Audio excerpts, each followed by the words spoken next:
সহিংস বিক্ষোভ থামলেও উত্তেজনা কমেনি নেপালে। এখনও আতঙ্কে দিন পার করছেন বাসিন্দারা। রাজধানী কাঠমান্ডু সহ বিভিন্ন শহরে চলছে সেনাদের টহল। কারফিউ অব্যাহত থাকায় অনেকটা ফাঁকা শহরের রাস্তাঘাট। এখনও ধোঁয়া উঠছে পুড়ে যাওয়া বিভিন্ন সরকারি স্থাপনাগুলো থেকে।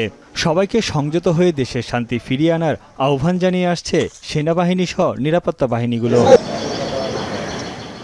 তবে নতুন সরকার গঠন নিয়ে বাসিন্দাদের মধ্যে রয়েছে মিশ্র প্রতিক্রিয়া। প্রধানমন্ত্রী কেপি শর্মার পদত্যাগের পর নতুন নেপাল গড়ার আশায় দেশটির তরুণ প্রজন্ম। এটিকে ঐতিহাসিক বিজয় বলছেন সাধারণ মানুষ। यसको लागि हामीहरू युवाहरू सबै जागिसकेका छौँ।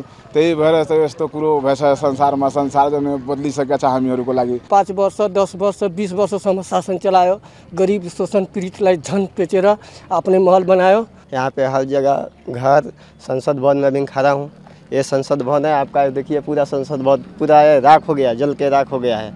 এমন অবস্থায় দেশের নতুন নেতা নির্বাচনে সেনাবাহিনীর সঙ্গে আলোচনায় বসে 5000-এর বেশি জেনজি প্রতিনিধি। দীর্ঘ ভার্চুয়াল সভা শেষে নেপালের অন্তর্বর্তী সরকারের প্রধান হিসেবে সাবেক বিচারপতি সুশীলা কার্কির নাম প্রস্তাব করে তারা। निष्पक्ष व्यक्तिलाई हामीले सर्वसम्मति रूपमा सुशीला कार्कीज्यूलाई अन्तरिम सरकार बनाउनको निमित्त सिफारिस गरेका छौं।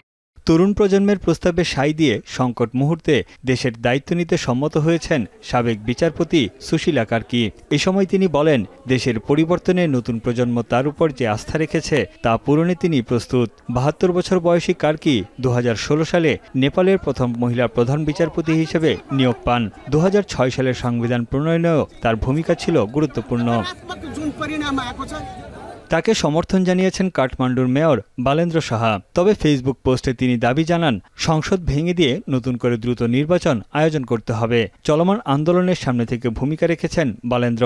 অন্তর্বর্তী সরকারের প্রধান হিসেবে তার নামও ছিল আলোচনায়। এদিকে সুশীলা কার্কিকে মেনে নিতে পারছে না জেনজিদের একাংশ।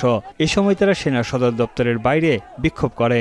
जनभावना जेनजीको भावनामाथि खेल्न पाइँदैन भन्ने हाम्रो धारणा हो र आज सुशीला कार्की भन्दा अब्बल क्यान्डिडेटहरु हुँदै